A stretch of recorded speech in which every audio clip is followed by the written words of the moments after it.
Welcome to another edition of AV Rant. I'm Tom Andry, Associate Editor of Audioholics, and I'm here with. Rob H. This is AV Rant, the show where we answer your questions about all things home theater and audio video. Should I try out a tagline? I liked your questions, sound answers. I like that one. Yeah, your Yeah. questions, sound answers. I liked because AV and home theater don't have to be difficult. All I like that. right. It's a little There we longer, go. but I liked It it. is. That's from Bill, by the way. Alan C sent in, "Can you handle the truth?" Uh-huh. Uh, I don't know that we're always espousing truth. I would like to think that we are, but I think sometimes we're wrong. Oh, So, we definitely make mistakes. yeah. That's without question. But yeah, I just got back from seeing Mad Max. Oh, I heard it was awesome. It was awesome. It was loud. It was crazy. It lived up to the name Mad Max. And I have to give it credit for something that I think many people would overlook, which is the fact that despite everything is just constantly exploding and racing past each other and hanging off of cars and all kinds of crazy stuff, it's never confusing as to what is going on. So I'm like, that takes skill, because amongst all of that, it would be easy to lose track of what character was doing what. But it's like, nope, could follow along what was happening. So I give credit there. Good movie. That's good, I guess. Yeah. Yeah. Anyways, this is AV Rant, the podcast where we answer your AV and home theater questions. This week we will be answering many questions, not nearly as many as we have. Sorry. That sounds about right. That's just going to be the way it's going to go. Yo. So, to get your question answered, or at least into the queue for answering, and yes, we do answer them all. If we haven't answered your questions because it got lost, not because we don't love you or that we think you're stupid. We think you're stupid. You'll find out about that, but it will not be because we ignore your question. Completely Yeah. different. Now, if you'd like to ask your question, please just send it to us at rob@avrant.com, tom at avrant.com, www.avrant.com, our website. You can comment there. You go to facebook.com/avrant podcast, where a lot of people like to connect with us. It's a good place to do so. Hmm. Please like us. I don't often say that, but I feel like we've got, I don't know how many likes we have. Are we like 500 or something like that, or 600? I think we're just shy of 450, somewhere Is around it really there. that low? Okay. I vacillated between having as many Twitter followers as people I follow on Twitter, but all of my posting of "So You Think You Can Dance" videos has made that go up Twitter. and Talk down. about Facebook. Oh, we have Facebook? Are you We talking were about doing, Facebook? yeah. I rolled Oh, into Twitter because we. Yeah, okay, because that was confusing. I know. There was another thing that let me know that that's what you were doing. You see, if that was in Mad Max, you would have said that was a bad That's movie. right. There you There you go. go. Bad edit. Bad edit. And we're not going to edit it to make it better because that's not what we do. Nope. Facebook.com/AVRant. I said that right. At First Reflect is Twitter for Rob, since Hmm. he's rolling into Twitter anyways. And at AVRant_Tom is Twitter for me. Now, I want to do a quick update to my review of the BenQ Trivolo. I think that's what I'm Ah, calling it, Trivolo. That little, it's basically a portable speaker with uh-huh. electrostatic panels. I Right. did mention that when I first got it, like day after I got it, I was like, "There's definitely some hot spotting." There is technically, like, if you pay attention to it, it certainly does have some hot spotting as you walk past it or something like that, and the sound changes more than other speakers in the same price point. I mean, not completely. The Phonos, Forus speakers I have, Phorus, which are Play-Fi speakers, those are more omnidirectional, but they're made to be. But if you had like a boom box, there would also be hot spotting, if you got Mhm. to the side of it or whatever. So it doesn't bother me nearly as much as I thought it was going to. My son loves that thing because you can fold the speakers back, the panels back, and then I just take see. it with you. Hmm. Which I told my 9-year-old son that he did not have enough blood in his body to pay for that if he broke it. It's a So little bit Transformer-ish, so yes, I yeah, can see a young boy enjoying that. yeah. Sound wise, the high end is very, very good. I still feel like there's some distortion in the lower mid range, and it trying to play bass that it certainly has no Hmm. business trying to play. But that's not unusual for speakers that are portable, and in this, even in this price point, I mean, it's like $300 for this thing. Yeah. But I think the highs make up for it, and the fact that it's really easy to connect to via Bluetooth.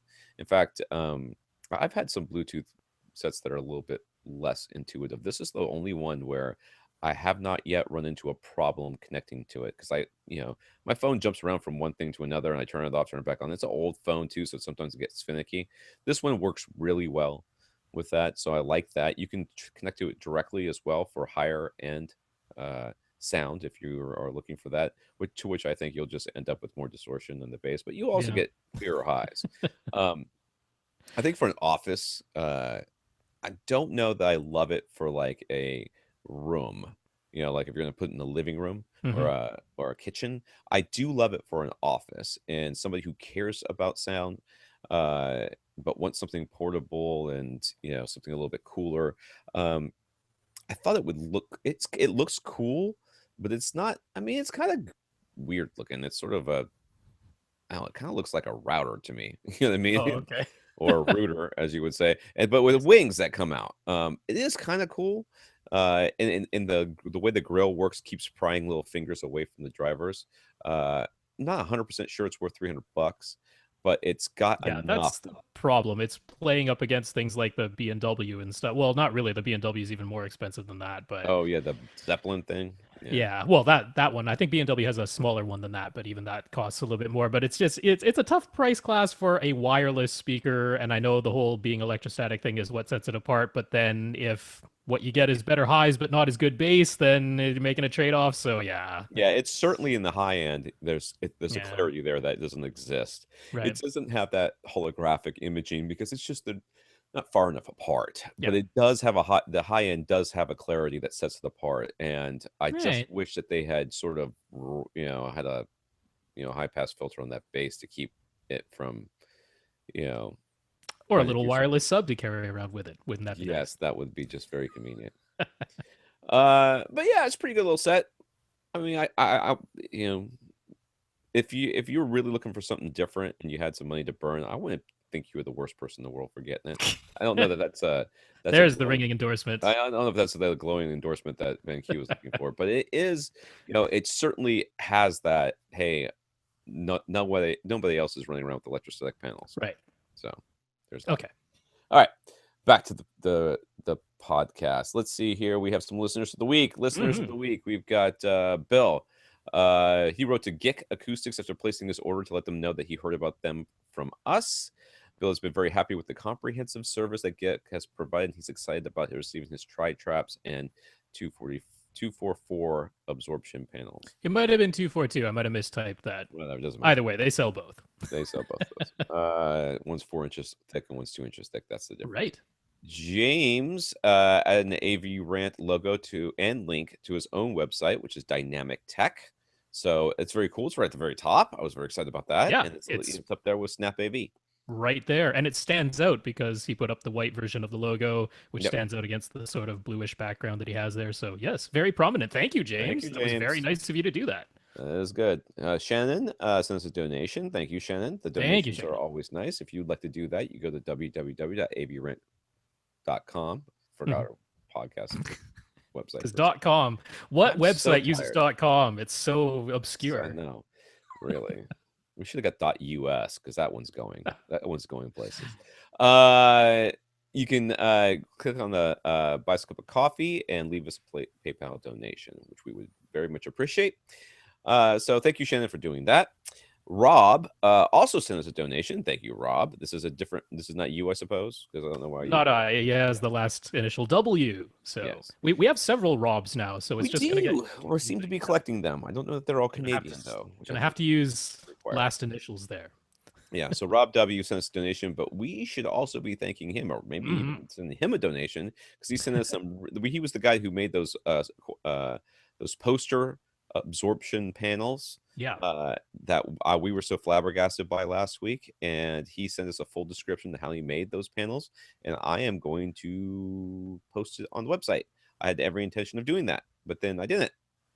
'Cause I Well, was that's busy. okay. We're mentioning it now, so it can go up sometime when this show gets posted. I want to mention Rob W does have some more questions regarding his whole. He's building an entire new theater in his new house, and it's a very involved process. But it's a little bit farther down the list. There's a chance we won't get there this week, so I just want to mention spoonflower.com. That's the site where he went to get his posters printed on fabric, and it was ridiculously inexpensive. Like he got what, 6 panels printed for like $130 or something, Yeah, which I is know. like cheaper than a single completed panel I from one of the sh places that when I sells got that panels. email, my wife was out, and she came home, and I said, I want you to see this." Mm-hmm. And she showed. I said, "Remember those panels I made?" I said, "This guy did the same thing, except instead of covering with black fabric, he did this." She goes, "So what are we gonna have printed on ours?" I was Yeah. like, "Yes, Yup. Because you yes." cannot complain about the price or how it looks in the end. Like She didn't even even look at the price, dude. Didn't even that's look. She was just like, "I want that." I'm like, I tell you what, I'll get you Dr. Horrible." She goes, "Yes." I'm like, nice. "No, I might have to put on Moulin Rouge up Yeah, too." honestly, it's like cheap enough that you could change it out, like as long as you're handy enough to change the fabric. Like If it you're wouldn't handy enough to even. put it on the first time, you're handy enough Yeah. to change it, right? So once again, that is spoonflower.com. Yeah, That's where we you will be went to get talking it. about that Very later. cool. It might not be in the show notes, so you'll have to look that up. Right.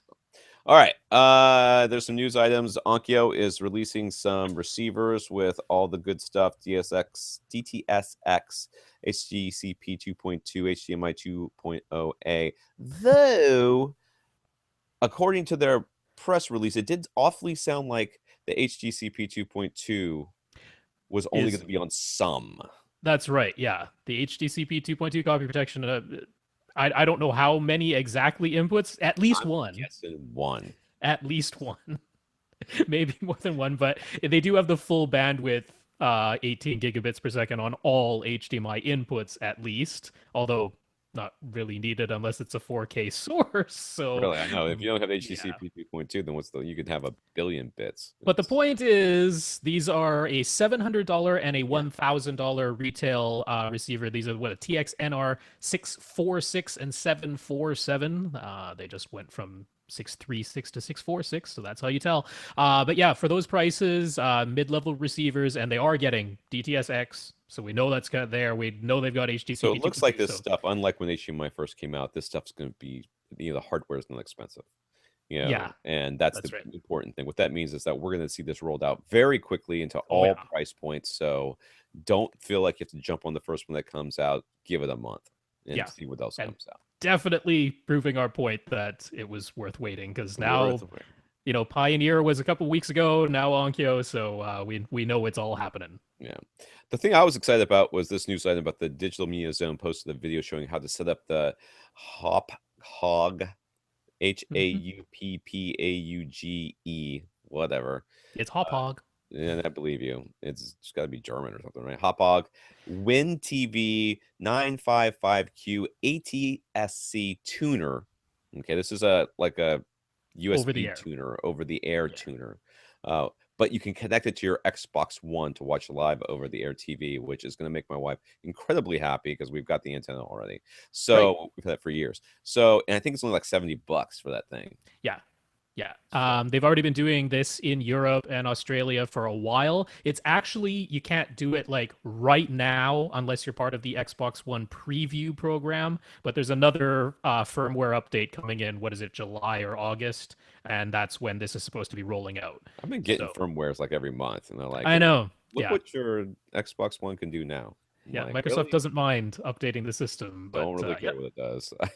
As long as it still plays Netflix, it's pretty much what I needed to do right Right. now because I So, have no time. I played one of the Assassin's Creed games that came with it the other day, and I was like, this is pretty cool. I should play this more.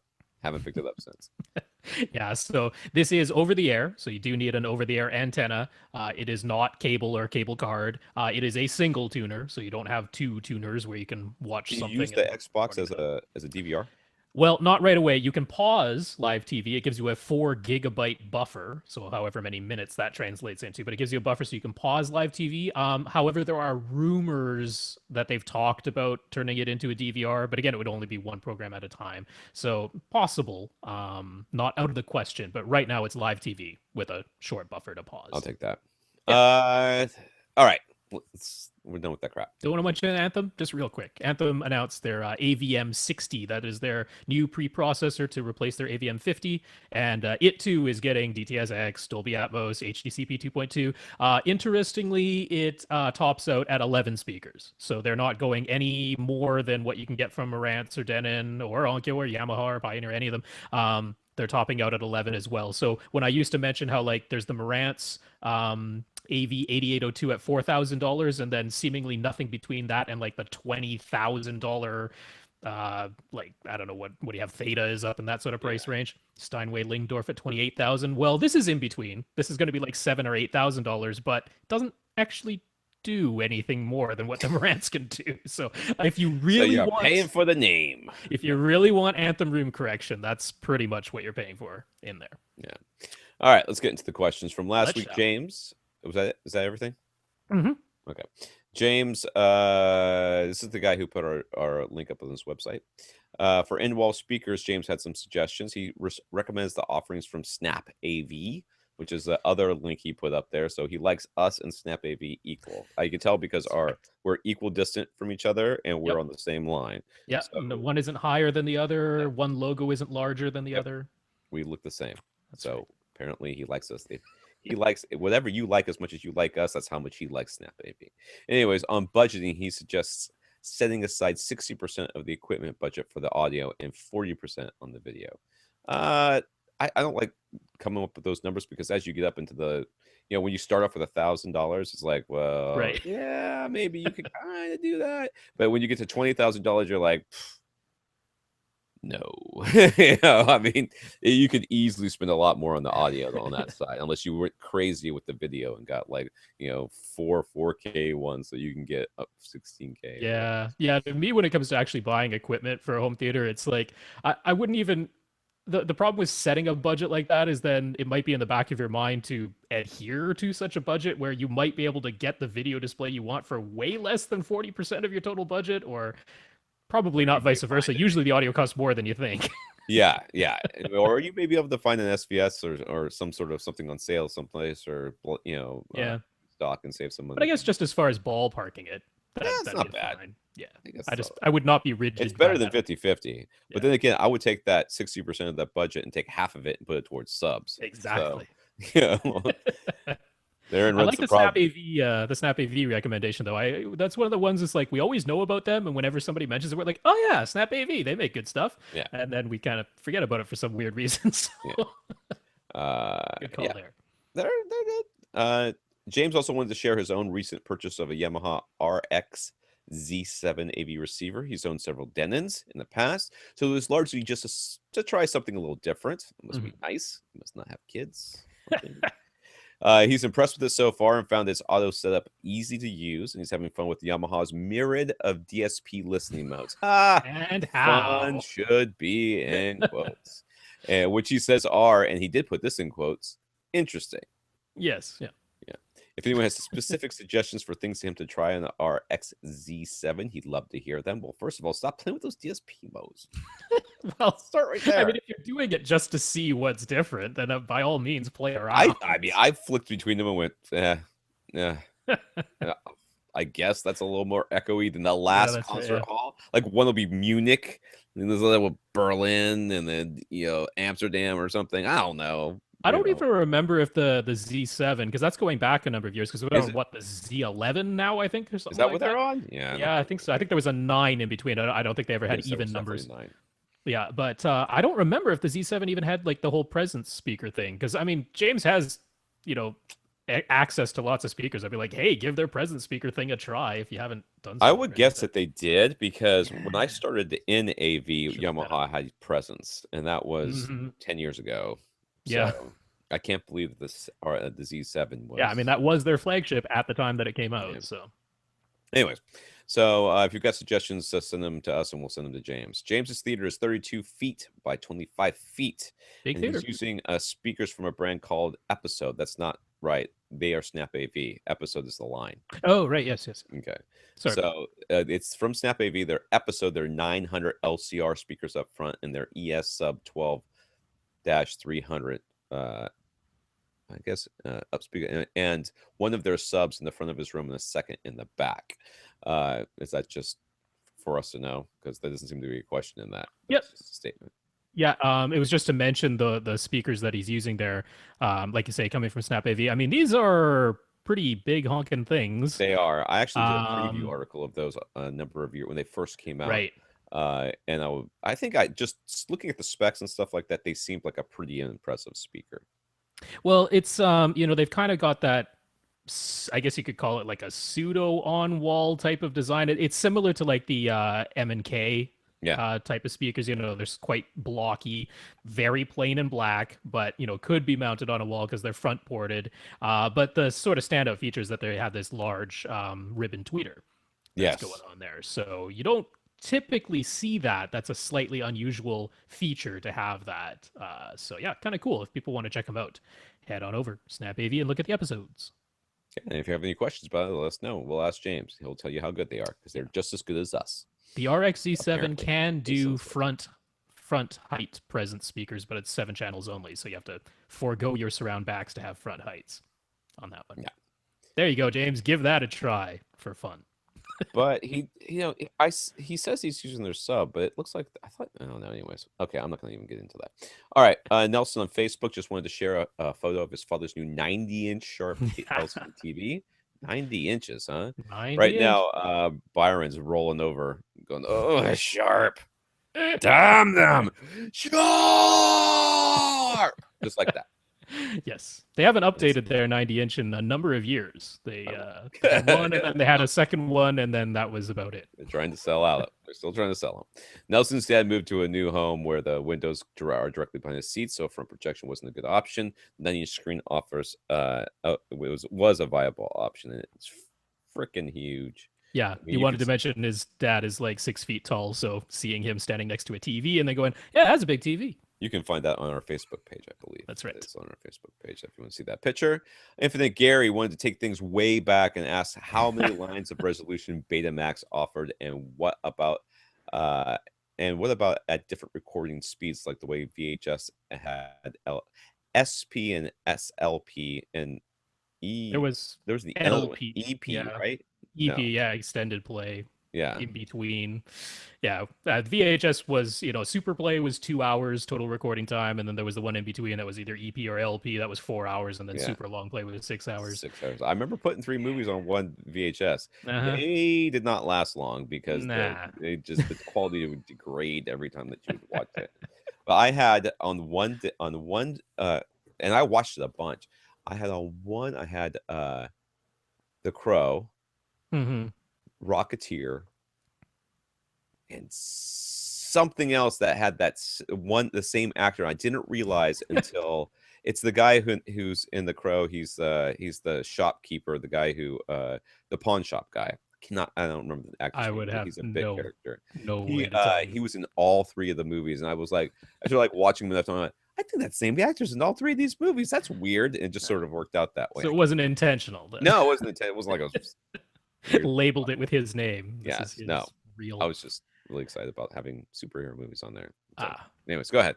Yeah, so Betamax. Okay, well, yeah, we did this weird thing when we had analog video, which is we counted lines of resolution because they didn't have like individual pixels like we have with a digital image. It was just an analog representation of the image. So they counted it lines of resolution. Betamax had 250.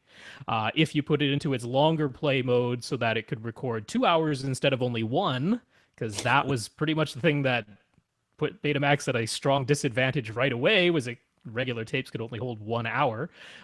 If you put it in the longer play, then it went down to 240 lines, which sounds like why would going from 250 down to 240 degrade the quality? Well, because it's not about like actual lines that you could count. It's about how much tape was used to represent the video image, and you're using half as much tape to try and represent the same image. So, yeah, the thing is, VHS in regular Superplay mode, where it was recording 2 hours, it also recorded 250 lines of resolution. So then people are saying, well, like, why did everyone claim that Betamax looked better? Well, because analog, they were separating the chroma from the luma, that is separating the black and white portion from the color image. And the way that Betamax encoded that data did a better job of separating it than VHS did. That is about the type of waveform that they were encoding onto the tape. So Betamax looked better, even though it didn't actually have more lines of resolution because there was less chroma smear or chroma bleed into the Luma channel. So it's a more complicated thing than talking about resolution in the digital age. They had the same number of lines, but they used different methods of encoding the waveform onto the tape, and the tape itself was different as well. So Yeah. that's what was going on there. And I mean, Nobody yeah, cares it's beta. because Betamax is way dead. And no, porn didn't kill it. All right. He also updated us to let us know that he finally has both his repaired Anthem processor and his Runco LED projector back in his theater, but now he's concerned as to whether all of his calibration and setup needs to be done again. Yeah. He was able to reload all of his Anthem room correction settings, but it didn't seem to enter the speaker distances. And just for peace of mind, he's going to have the video calibrator come by anyway, but it's just under consideration when doing a repair. It might even make buying an upgrade rather than a repair seem more worthwhile in some situations. If you're just sending out a source, chances are you're not going to have to really redo your calibration, more than likely. That would be my guess. But when you set that projector out, you were up for calibration. There was just no way. Yeah. That was just the thing that was going to happen.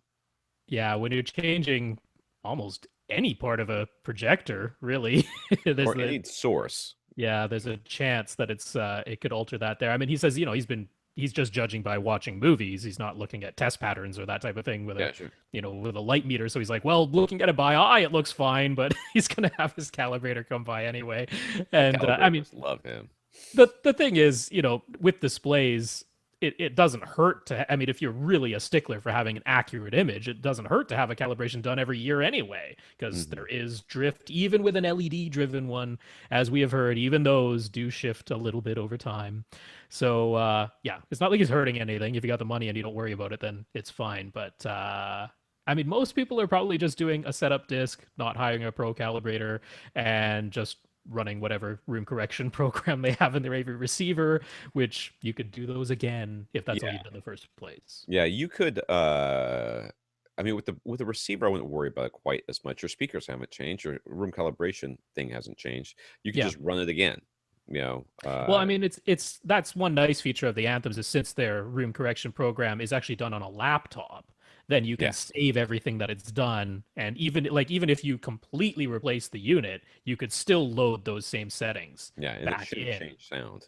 That shouldn't As change. long as you kept your laptop. So Yeah. that's neat. If all it didn't do, I don't know why it wouldn't do the speaker distances, but if that's all it missed, that should be easy enough to enter again manually. Yeah. So Tape measure, dude. tape measure. Yeah. Write it down for next time. Joshua wanted to thank us for convincing him that the BenQ W1070 would be worth the money. You're welcome. Yes. I guess he likes it. Anyways, I he's made you a moving. list of projectors. You're looking. Yeah. I know I am looking. He is moving into we should post that online too, by the way, 'cause that's a Sure. pretty comprehensive list. He is moving into a new condo. We should post on the website though, not on Facebook, because Facebook has enough traffic. We need some more. We have to post on both. He is moving into a new condo, and his theater room has a wall that is entirely covered with a mirror. Hmm. So That's where your mind went first. hey man, anytime you put a wall length mirror in the wall in the room, if there's not a bar to like put your foot up there when you're the ballerinas do, it Yes. pretty much is. Bow, bow, bow. Anyways, this is the wall to their neighbors. I guess a Mhm. party wall. It's a Shared common wall. wall, and where he plans to put his projection screen as the front of his theater. He thinks that a floor to ceiling mirror is obviously less than ideal for both audio and for the projector, so he's thinking of covering the whole mirrored wall with 1 inch thick rigid insulation and fabric over it. Would this help? Well, it'd be better than a freaking mirror. Let's Yeah. start with that. Yup. It certainly is not going to hurt. Yeah, if that's the way I mean, putting up just 1 inch thick rigid insulation, I'm not exactly sure how he would be affixing that to the mirror, or if he Yeah, would that's be a affixing question it to that the needs to mirror. be addressed right there. You're gonna Yeah. like sticky tape or something? Is that what you're doing? Two-sided tape? Is that the He plan? mentioned trying to keep some sort of gap behind it as well. So is he Maybe it's gonna hang constructing, him from the ceiling or something. yeah, or constructing some sort of loose frame, possibly? It's a condo. Sometimes you rent condos. Sometimes you buy Yeah. condos. So that if he's, I got to believe that if the fact that he's not trying to take those mirrors down Right. means that he's renting it. Yeah. So if that's the case, he's got to figure out some way to get around that. So I don't know. You're gonna have to come up with that and let us know what you do with it, because my idea would be to get freestanding panels and put them directly behind your speakers, and Right. then maybe a couple of extra ones. Because Geek and some of the other ones make stands. They sure do. Yeah. Then you could also, most of them are light enough that you can just get those little hooks that Mm-hmm. you hang plants from your ceiling with, and Yeah. use that to hang something with just literal fishing wire or something like that to make it a little bit less noticeable. And you could hang it that way. Some smaller panels, not those 244s, which are like Oh no, 4 inch not those. thick and Yeah, those are pretty heavy. 2 feet by 4 feet by 4 inches thick. Things probably weigh like, I don't Yeah, know, and they're 40 actually like pounds. 5 3/4 inches in total because they include an air gap in Yeah. behind the actual 4 inch thick of insulation on those. So yeah, you want something thinner than that. Yeah, he was asking if there's any acoustical advantages to putting up the 1 inch rigid insulation. A What's the little other bit, option he's going with? You mean just as opposed to little bit. leaving the mirror? Well, yeah. Oh yeah, yeah. Better than There's just leaving the mirror. It's not going to do anything for your bass, but it'll no. deaden the high frequencies a little bit. And you might be thinking about these mirrors too. Like, if you get some subwoofers in there, they might be rattling, dude. Because a lot of times if they're glued down. Well, then maybe it won't be as Uh, bad.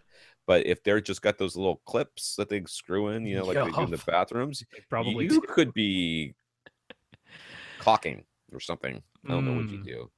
Uh, you could actually be in for some really bad luck because you might break them all, which would be totally That would awesome take a if you could prolonged. coordinate it with like something in the movie where glass like oh, like the Matrix, like when the building bubbles and then the Right. Yes. and all Yeah. the glass, but then your mirrors and you're like, oh my god, this is the best 3D ever, and then you realize that you have to. Uh, No.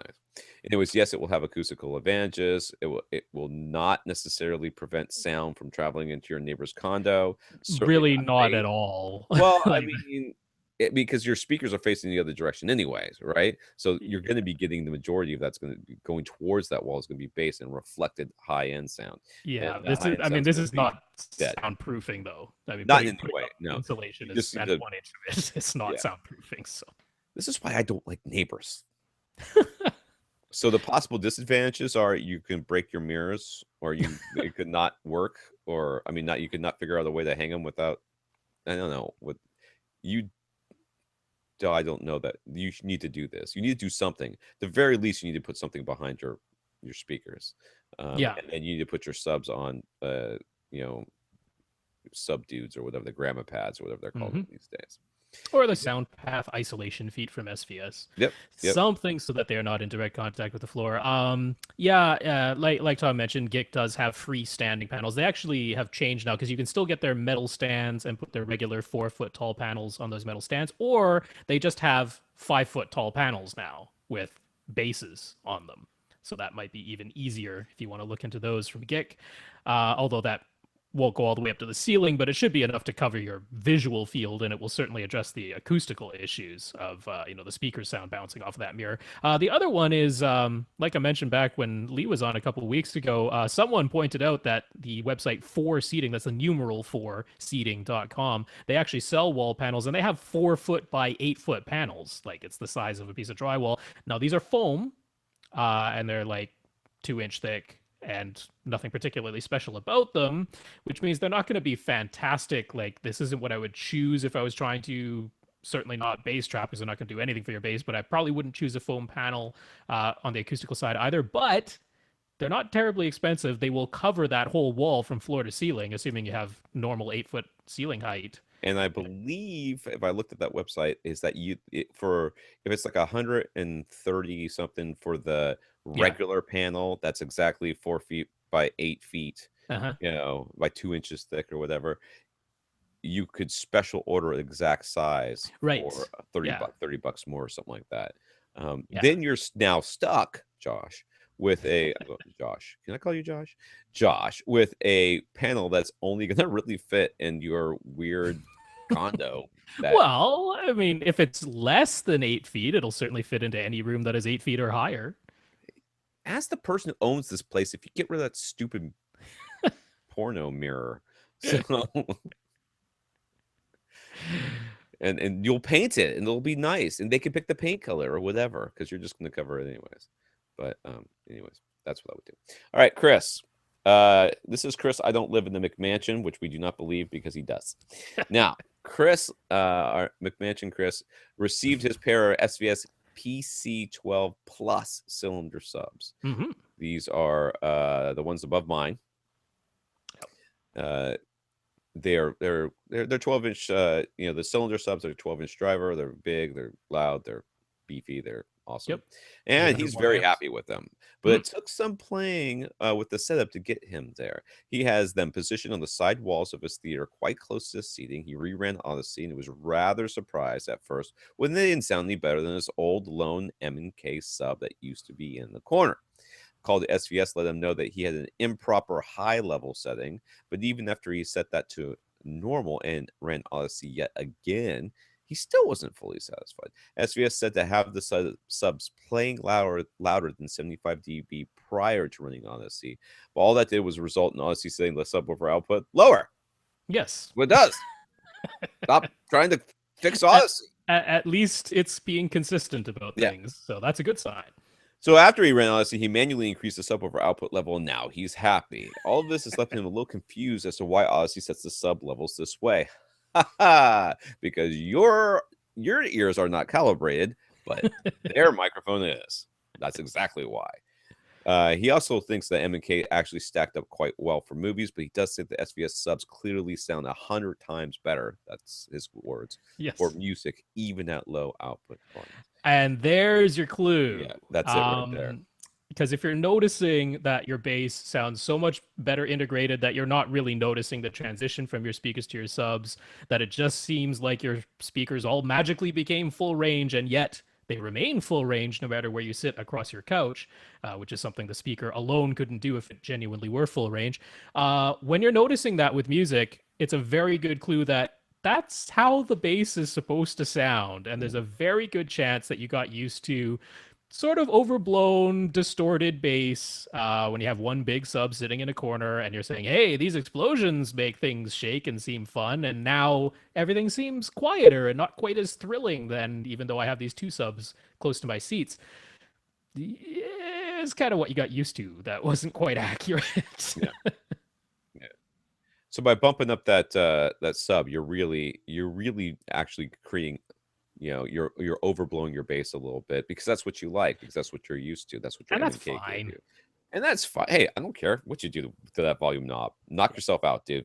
Have a great time. The other thing is he is not getting a whole bunch of room gain because he has 40 feet of open space and 10,000 cubic feet of air behind his theater. That's in addition to his theater.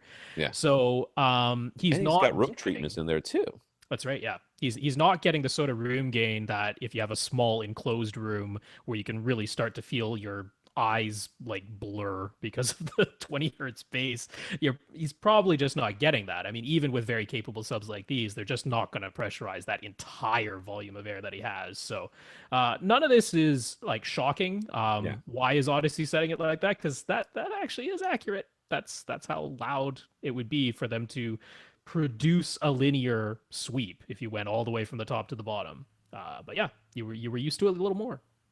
Yeah, not shocking. It's fine. Yeah. It's fine. I'm glad you like them. People with weird rooms, unfortunately, sometimes present the biggest problems for us, especially like a situation like this, because their problems are almost so insurmountable that there's only so much you can do to make it better, and you end up with this sort of situation like I'm not really noticing that much of a difference. Well, we're still dealing with the fact that you've got massive amounts of space that's just sucking the bass out of that room. There's only so much that can be done without trying to pressurize the entire thing. And once again, you could have done that if you gotten those two HSU subs and faced them towards each other, and just really, just flex the wall. Even then, man, I'm not quite sure you would actually pressurize the entire space. Don't care. Could you imagine like a little fly flies in there, zzz, and just explodes? That's what I think would happen. Put out some fires. Alan received his pair of SVS PC 2000 cylinder subs and his 126-inch Corada screen. In a moment of what can probably only described as unadulterated terror, Aaron, while he was at work and Alan. his wife was at home, realized she was the one that received the package that his 126-inch Corada screen wasn't going to fit down the bend in his staircase. Ah! How many times have I heard this? My parents actually ordered the TV and went, "Oh, that's right." And they're like, "How are we gonna get it upstairs?" I'm like, at that point, I was here, or yeah, I must have been here, but in Jacksonville, and my parents were up in North Carolina. I'm like, I'm not driving up there to help you lift up a 60-inch or whatever it is, 55-inch screen. That's not happening. They ended up getting it up there, but anyways, he was ready to bust a hole in this wall. One of the walls I think he just fixed himself, right? But thankfully, the small window to the basement gave him a way in. And he thinks it's worth mentioning the screen might be the ideal size for the theater and seating distance, but make sure you think through how you're actually going to get it in there. This is true of TVs as well. Like that 90-inch Yeah. screen, that wasn't Yeah. going in the basement, Haas. That wasn't happening. There must have been a sliding glass door someplace close Yeah, by. if you were like in an apartment building, there might be great difficulty getting it into the elevator. It's things like that. It is Yeah. a logistical problem because hey, we're all for recommending huge screen sizes because often people are sitting 10 feet or farther away, and you actually should have a really large screen size. But yeah, being able to physically get that screen into your room, kind of an important part of the equation. So yeah, Yeah. good call, Alan. Good call, Alan. Good reminder. Glad you didn't have to bust out your wall. He Mhm. says the 1.4 gain surface is perfect. He doesn't see any hot spotting, and the Corada Criterion frame is a thing of beauty that was literally a snap to put together. Hanging it perfectly level, though, wasn't so easy. The bracket wasn't so bad, but his walls were a bit wavy. Aren't these the walls that he did himself? I So who are we think blaming so. here for these wavy walls, sir? We gotta figure out who the workman, who the contractor was on this job, and give him a bad review on Angie's list. So you had to shim behind the bracket to make sure it was perfectly square. Again, dry roll repair has been the toughest part. On Hmm. the SVS PC 2000 subwoofer, he just says, "Wow." He tried them out with Top Gun on Blu-ray as soon as he was able. He was already impressed, but a call to SVS revealed that his second subwoofer wasn't even making any sound. Oops. Yeah, one of them going. He had tried to daisy chain the two subs together because they have an out and an in. Mhm. Don't work that way, really. To the two subwoofers rather than using a Y splitter from his AV receiver's output because he didn't have one. And hey, I've got two subs. I just got the screen set up. I got these two subs set up. I'm not running the Radio Shack for a Y splitter right now. It's not happening. We're turning them on. Yeah, especially since all the Radio Shacks are gone. So I that's have a even Radio harder. Shacks. There's Radio Shacks near me. There are One some. of the last ones. They might be. I don't care. I'm just saying I have them. Now that both subs are working, he's even more impressed. He says he never realized how important the bass was to the overall experience until now, although his wife and daughter were feeling the vibrations 2 floors up. Damp. You need some. Well, wait. PC 2000s. Those already come with They isolation should feet, come don't with the they? isolation feet. Dang, Man, what's going on? oh well. Anyways, he also wanted to recommend Electric Duct for their raceways and cable management. He says they've been great to deal with, even for tiny orders. So we'll put that link up for them. He hasn't Mhm. installed his in-wall surround speakers yet, and he has a couple of questions. First, he wasn't planning on backer boxes. He wrote to Parts Express to ask if their acoustic stuff batting above, below, and behind his speakers would help his in-wall speakers perform any better. But do we have any better suggestions?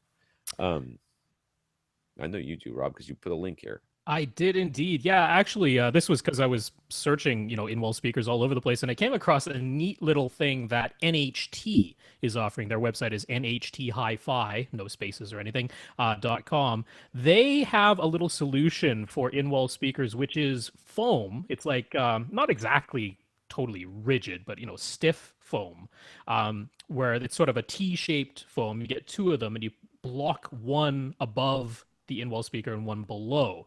So you're not creating a true backer box, but you're not having the entire bay in the wall open to the sound just bouncing around in there willy-nilly. So I kind of like that because this is something you can sort Yeah, of one put little up in gap in there. that foam in your it's It's useless. Yeah, but it's still going to be better than just loose batting because you can sort of put these blocks in there. Why They doesn't he want squeeze to use right into backer the walls. boxes? He doesn't want to build them. I guess. I mean, the walls are already up, so we'd have to open it up, then install the backer box, Well, then how else is he gonna get close the in the. speaker in there anyways? It's an in-wall speaker. Eh, cut the appropriate hole size is all. Well, and that's what you slip in the backer box. Backer box goes right there. It's usually got some He kind of doesn't overlap. wanna. Is the Yeah, answer to that yeah, question. that's I don't pretty much wanna. it. You can't make me. I've already done enough of this crap. Is what the answer is. That's fine. Yeah, there's nothing, dude. Lots of people put stuff in there without backer boxes. It's not a They huge do. deal. Yeah. It's not good for your soundproofing. I mean, if those Yeah, it's bays not go gonna up make to the that floor above. bass sound any better upstairs. That's for sure. So, yes. Uh, yeah, you could get the stuff that Rob says, or yeah, just do nothing. Or buy. He already bought his speakers, though, right? So that's Yeah. done. But you could always limit your speaker purchasing to things that already have back boxes on them, which is what I did when I got in-wall speakers for my parents. Second, his in-wall surround speakers are not the same brand and don't match his Philharmonic affordable accuracy speakers. He's still debating whether to purchase a Denon AVR X4000. Will the Odyssey Multi-Q XT32 program be able to timbre match his in-wall surround speakers better than the 2EQ version in his current Onkyo receiver? Well, yes, it'll do better than 2EQ. That's for sure. Well, it can't do worse because 2EQ doesn't it only do the fronts? I think it only does the mains. No, it does all five, but it's like 1/3 or 1/6 Oh, octave or yeah. something. It's very coarse. I Yeah. I don't, timbre matching is not something that I don't think these room correction systems are really. You shouldn't Well, be thinking they're going to be used for that. yeah, they're aiming at the same frequency response curve from each of the speakers. So in that sense, they're trying to match the frequency response at the seats, but there's more to timbre than just Yeah. frequency response. Yeah. So yeah, I mean what I can say about it is, my speakers are all identical, but I have two of them way up high, and when I had them way up high and just played them without any Odyssey Multi-Q XT32 correction, they sounded different. They clearly sounded different, whether it was pink noise or just playing content. They definitely sounded different, but after the correction, then the timbre matched surprisingly well. But that was because all that needed to be corrected was the frequency response, as far as the Yeah. transient response and decay times and all that type of stuff about the speaker. They were the same. So all portions, it was just the frequency that needed to be corrected in my case. So in this case, where you got completely different speakers and there's more than just the frequency response going on, you probably won't get an ideal timbre match, but you should be able to get reasonably close frequency response, which is a big deal. Yeah, I So, think it's gonna be pretty close. Yeah, yeah. first of all, they're not really trying to timbre match for you. They're trying to get the levels, right, and the frequency response even, or at least identical. Uh, it's not made to make every speaker sound exactly like every other speaker that's in Right. there. Yeah. Yeah, Uh, because otherwise you wouldn't be able to tell speakers apart after having run Odyssey, and that is yeah, definitely not the case. that's not. Yeah, Yeah. yeah. It's not like before Odyssey, I had electrostatic speakers. After Odyssey, they sound just like paradigms. Uh, yeah, that's not what they're going for. So, but then again, it will make it sound better, and that might Yes. be Yeah. enough. And the fact is, they're these surround speakers or surround backs. They're surrounds. Surrounds. These are surrounds to the sides. Don't worry about it. This is just put them in the wall first, and then worry about it. This is not to be worried about. But yes, then AVR will do a better job than 2EQ. Mm-hmm. And lastly, at least for now, Alan wants to know which version of Star Wars is the original trilogy.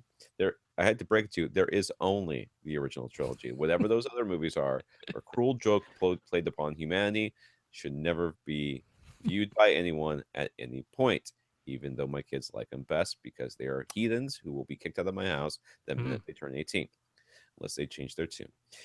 He wants to know which ones he should get. All he really cares about is getting the best audio quality. He doesn't mind the edits and CGI additions if it means the best audio. Heathen. Yeah, he's talking about back when they released the complete saga on Blu-ray. That was 2011 that came out. They also released two packages, which were the original trilogy and the prequel trilogy in separate packages, also in 2011. Once Disney got all the rights and worked out a deal with Fox so that they could include the original Star Wars, what's now called Episode 4: A New Hope, they were like, hey, let's release these again because we can make more money. So that was 2013. They released trilogy packages again. They're no different. Yeah. They're the same. I know there's some people who are like, I think this one sounds a little better than no, they're the same masters. They didn't do anything to them. Why So would they? yeah. Why would they? They're like, we bought this. All we have to do is put it out again and people will buy it. Yeah. Yeah. That's exactly what's going to happen. So yeah, just hit up Amazon, see which version is cheaper. Because if the older version is cheaper, and sometimes it isn't, because very often the older version, which is out of print now, actually ends up being more expensive when you go looking for it. So just the 2011, the 2013, those are as cleaned up as possible, but they have all the some horrible edits. Like, oh, that the ending God, of that whole thing with stupid Han talking to I was just watching it the other Jabba in day the with first. Jabba, and he walks across his tail, and it just looks like somebody stuck, like he was on the popsicle stick, and they just went like this with the popsicle stick. That was like Family Guy when they make fun of bad animation, Yes. like cutout animation. That's yeah.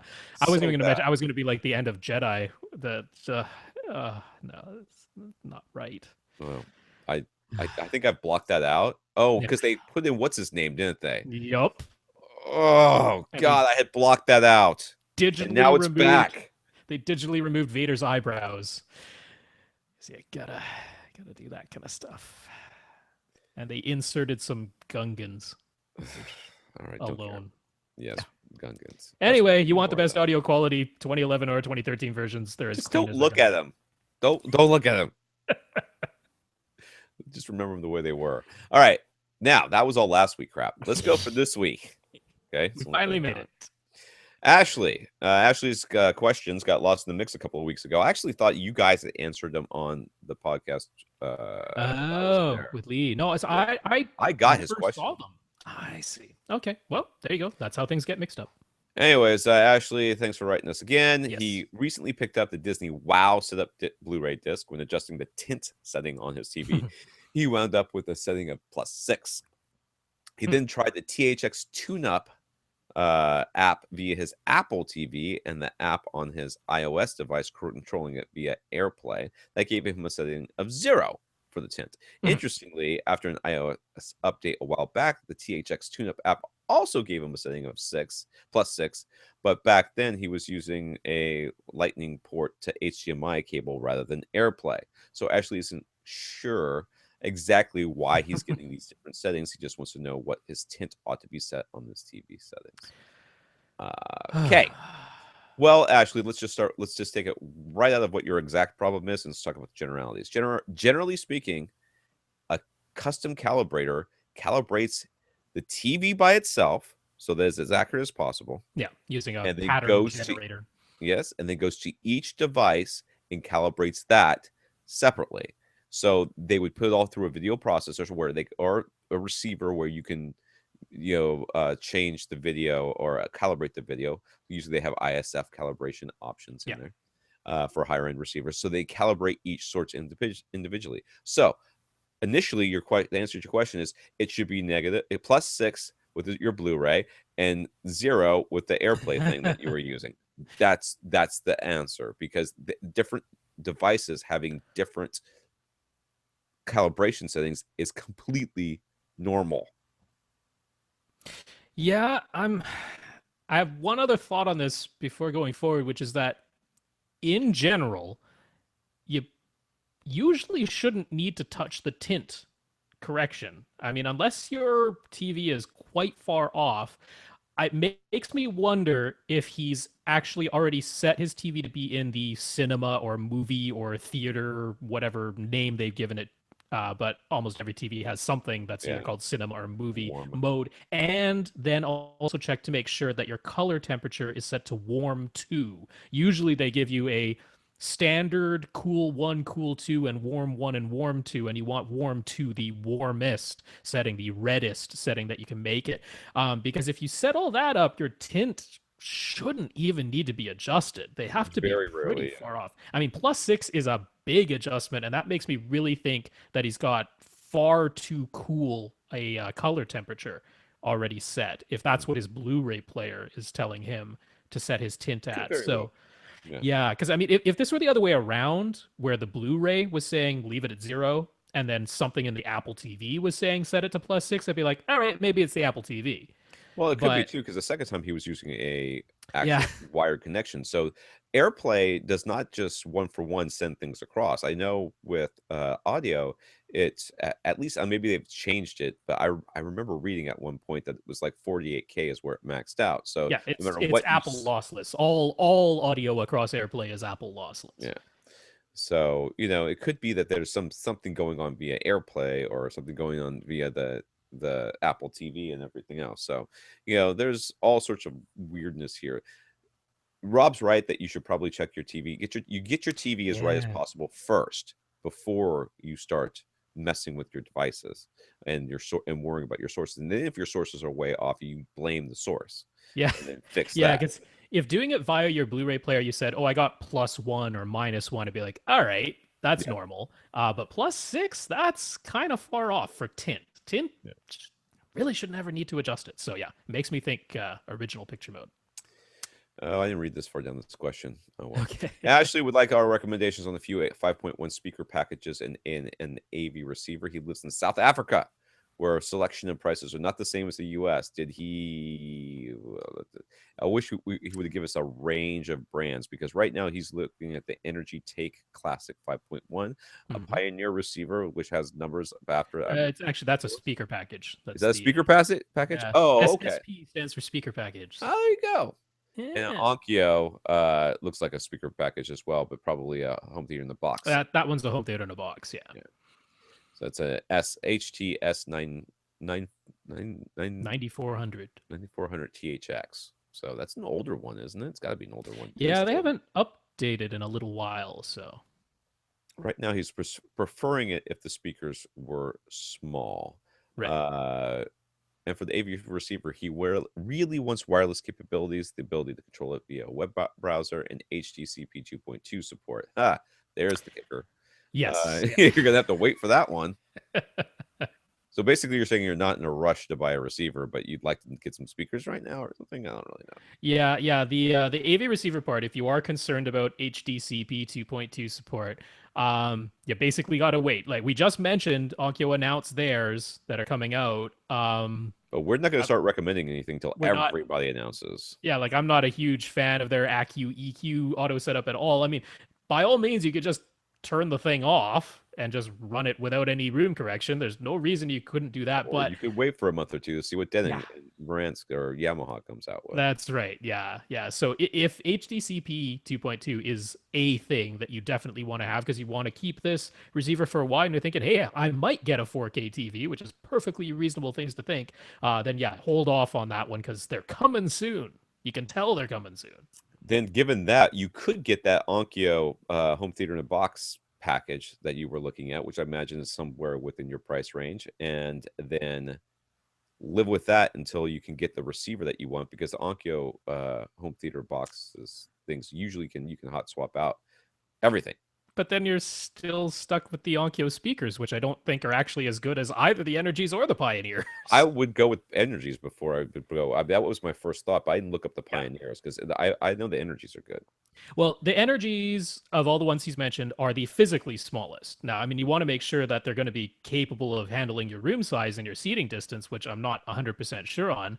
But as far as if you just want small, physically small speakers that actually still sound good and integrate well with the little subwoofer that's included in the package. It's a nice little 8-inch sub that comes along with it. Those certainly fit the bill. The Pioneers, he mentioned their SPPK52FS speaker package. That's a 5.1 package, but that comes with the towers. So, and he was like, I don't really want towers. So there is another speaker package from Pioneer. I just want to mention to him, it's the SPPK22BS, and that's where they include 4 of their bookshelf speakers and the center speaker. And I gotta say, that little 8-inch Pioneer sub, I'm not a huge fan of. Oh, I can't. I'm just shocked that you would say that. I like the Energy 8-inch sub more than the Pioneer 8-inch Yeah. sub. So, but I mean, if what you're going for is convenience, you don't want to What futz about the around with Super a bit. Zeros? He doesn't have access to NHT, I guess. Well, Huh? yeah, that's NHT. They're a U.S. company, so I don't know. I mean, by the time you ship them over to South Africa, it might end up Then the being. Pioneers, I mean, then the receivers might actually be available by that time. By the time it gets there, Well, yeah, really. you know. Yeah. So, Super Zeros are $100 a pop per speaker or whatever it is, and that's and their little sub that comes with their packages is actually pretty decent. that's true. Yeah. But yeah, I mean, all the ones we like to recommend, EMP Techs. I'm surprised you didn't mention, but like those, Oh, they're again, not shipping to South Africa. I they're don't not even shipping ship to to South Canada. Africa. Yeah.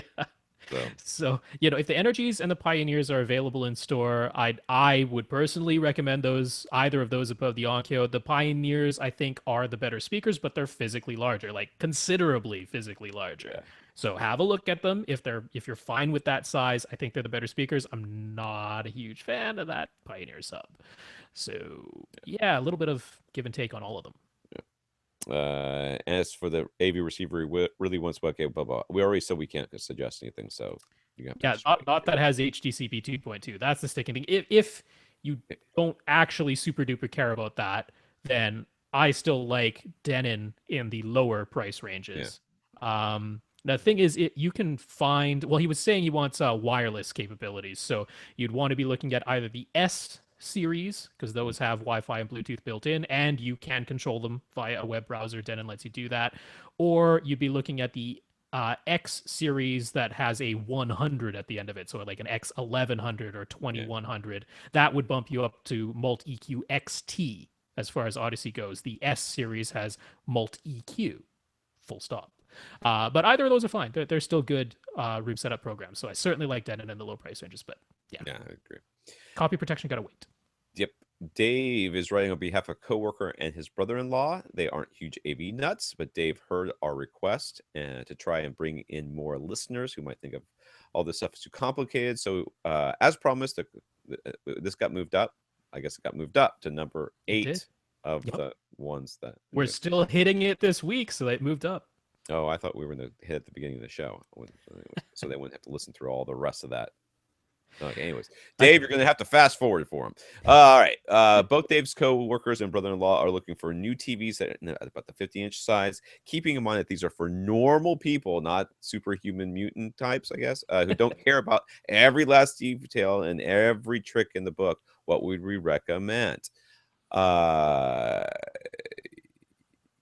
yeah, I just told a friend this week, and I thought now is the best time to start buying TVs.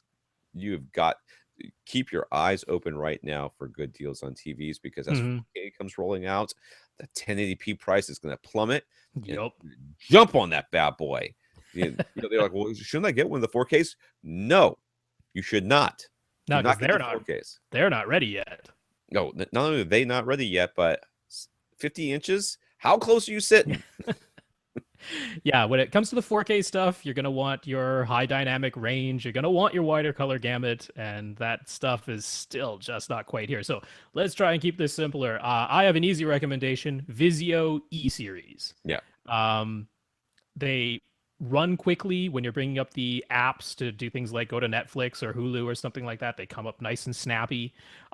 They use full array local dimming. What does that mean? It means they don't have lights around the edges. It means the entire area behind the panel has lights behind it. And there are 12 or 16 little zones in those lights that can be dimmed individually. So this gives you better black levels and higher contrast. Basically, CNET has consistently been rating Vizio at the top. Now they consider value as part of it. This isn't just purely picture quality. Right. But when you put together the combination of picture quality and value, Vizio has been up there for at least 2-3 years now, and that E series is still performing well. So Vizio has just brought out a new E series. It's the E series with a C at the end of it. Those are the new ones. Uh, Still looking really good. Very good price. Like the 50-inch on those is like $550. Yeah, I was just looking at those Yeah. at the store the other day, and they looked pretty good. Of course, they had them all in torch mode, so they all kind of look the Yeah. same. But uh, and to talk about that local dimming a little bit, why it's important. Um, the problem with LCDs consistently has been is that they have a light back there. Yes. Okay, and in between that light and your eye are if you think of them as like windows, a bunch of windows, those are all the pixels, right? Yeah, little They, shutters. yeah, and those shutters will close when it's supposed to be black. Well, Hmm. there's a little bit, space around the shutter, and a little bit of light kind of leaks through, if you Hmm. can think of it that way. And there's just no way to stop that from happening. It just can't happen, can't stop. So when we like local arrays and local dimming, what we're looking for is the ability to turn that light off in Hmm. those dark bits, so that you don't have to worry about light leakage if there's no light. So you Right. go from having a grayish black part to having a truly black part, and that's what is important about it. Now, is 16 or 15 or whatever it is, they had some weird ones too, like 8. But it, is that enough? It's better than just one, which is what the rest of them have. So yes, it's not maybe optimal, but it's certainly a lot better than just having one. So Yeah. that's what that local array does for you. Yeah. Have to mention, none of the Visios have 3D. I bet Dave's coworker and brother-in-law don't care. So, Along with everybody else on the planet. Yes, no one cares about 3D. Just kill it with fire. All if you right, do Dave is care also about 3D, I'll just say look at a Sony because yeah, Sony right now is still doing the best 3D, and and by they're the about best we it. mean only 3D. It's just the It's only not one actually left. true, but Right, that's where basically. it goes. Dave is also hoping to help them upgrade their audio. First, do we have any suggestions for Blu-ray players under $100? I don't. Well, actually, maybe I do. I don't know how much my parents spent. My parents just picked up one from Samsung. Uh-huh. From at it was like a Samsung. It was geez, it had a stupid number too that there's no way I'm going to be able to remember. But it was zippy. I was really Uh-huh. impressed.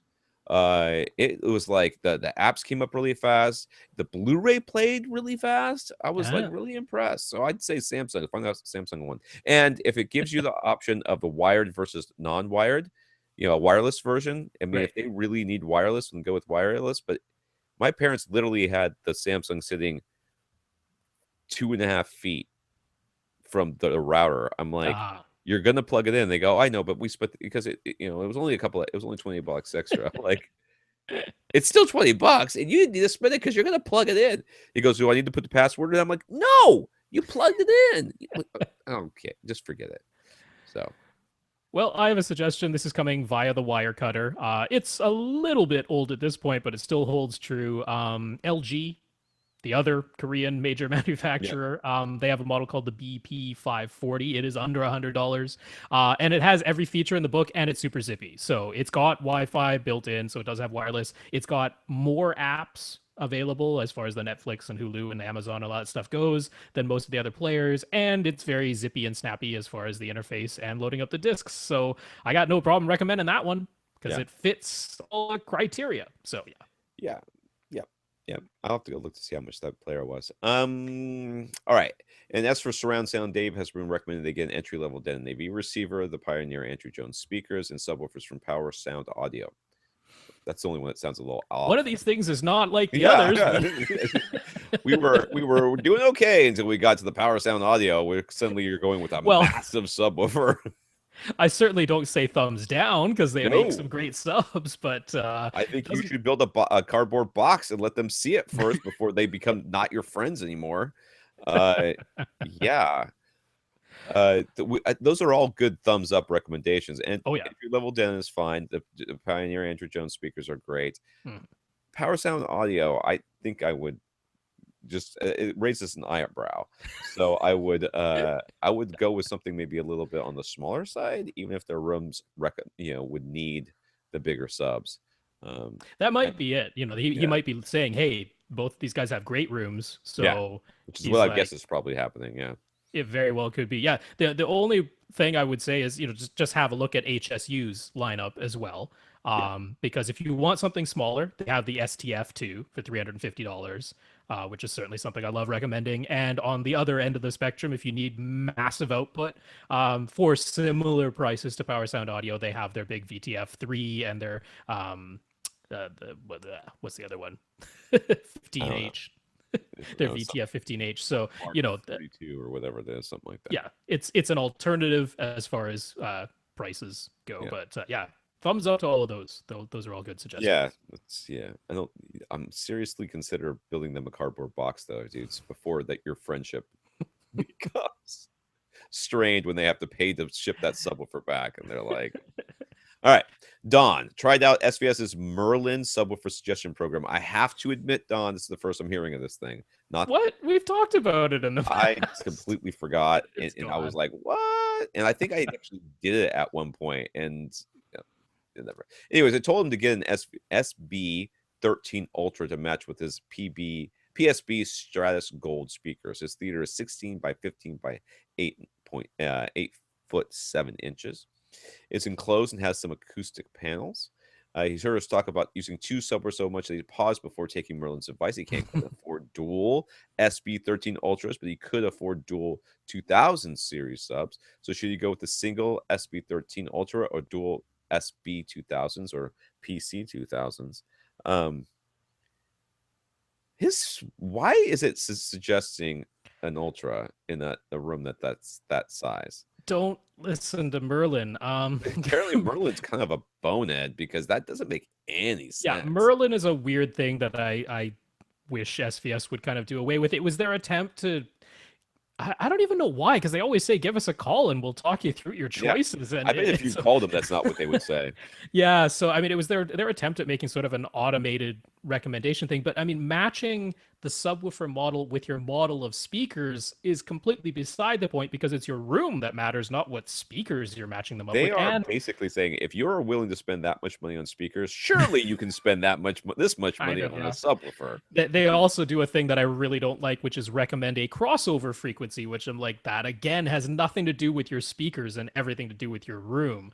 So, yeah, just don't listen to Merlin. In this case, 16 by 15 by not quite 9, like the 2000 series will have no problem. He said it's an Will enclosed crush room, that too. room. Will Yeah, crush zero that. problem. If it's The enclosed, sealed, are you kidding me? yeah, You could probably go with the entry level cylinder subs and you would never even know that the Ultra is so much overkill, dude. yeah, So much overkill. yeah. This is coming from people who love bass. Uh-huh. Oh, the 2000s would be just fine. Oh, Yeah. yeah. Yeah. Um, And pick your poison there because the yeah, sealed box 2000s in that size of room, a pair of those totally fine. yeah. If you prefer, like the thing is, if you're thinking, okay, I might move to a larger room in the future, then the cylinder version is ported and it can play linearly down to 20 hertz and it can play louder than the sealed version and it doesn't take up more floor space. So uh, either way, though, in the room you have right now, zero problem. And two subs better than one Yes, here. always. All right. Interestingly, he tried putting his absorption panels at his first reflection points on the side walls and didn't like the results. So he ended up putting the panels on the front and back walls and has been enjoying the sound for 12 years. Well, congratulations. Yay. Yep. No Uh, problem there. Like we've mentioned before, our advice is like we're looking at this stuff as an outsider and yeah, we're saying here's where we think you should start, but by all means trust your ears and your own judgment and be like, oh, I prefer them over here, which it's not like we never suggest putting them on the front and back wall. So that's usually the that's the way to exact go. exact next suggestion after first That's reflection right. points. So, anyways, all right, Rob M. So, did Mm. we already do a Rob M, or is this a different Rob M? Nope, this is Rob M for the first. We had a Rob W mentioned earlier. Okay. This is Rob M. If we get another Rob H, we're gonna be in real trouble. Yeah. Anyways, Rob is planning on finishing his basement, and he's considering putting all of his home theater gear in his utility room. He already has all of his networking, all Cat 6 cables converging in this utility room, and he's wondering if he should also use Cat 6 for his HDMI connections using HD base T standard. Let me see. He has the option to put his home theater equipment under the stairs, which would be closer to where he's planning on building his theater. But if he uses a utility room, the HDMI room would be 50 to 60 feet long, keeping in mind future needs for things like 4K, HDCP 2.2, etc. Would he be better off with an extremely long HDMI cable? What maybe HDBaseT instead, or some other solution? Yeah, according to my research, HDBaseT supports 4K. Full bandwidth from what I've read. I think you should go. I mean, and it's way cheaper, and it goes for 100 meters. Well, the cabling is cheaper, but HD base T in total is not necessarily cheaper because Well, if the he's converters. oh, well, I'm assuming that he's going from something to something else. I mean, if it's just his display, right? What else is he sending over there? Yeah, but still, you have to have something that takes the HDMI output from your AV receiver or processor or switch, however you're sending out He's your still sources. planning his theater, and there's plenty of receivers out there that already have HD base T built in. There's like two, That's more than one. Therefore, he's got and they're options. not cheap. Those are expensive receivers that have it. That is true. Um, yeah, There may and be then you more by need the time he actually gets done with this thing. yeah, the other thing is if you look at like over at Monoprice, they have an HD base T solution, but it's limited to 10.2 gigabits. It Mhm. isn't up to the full 18 gigabits. So this isn't a super simple answer.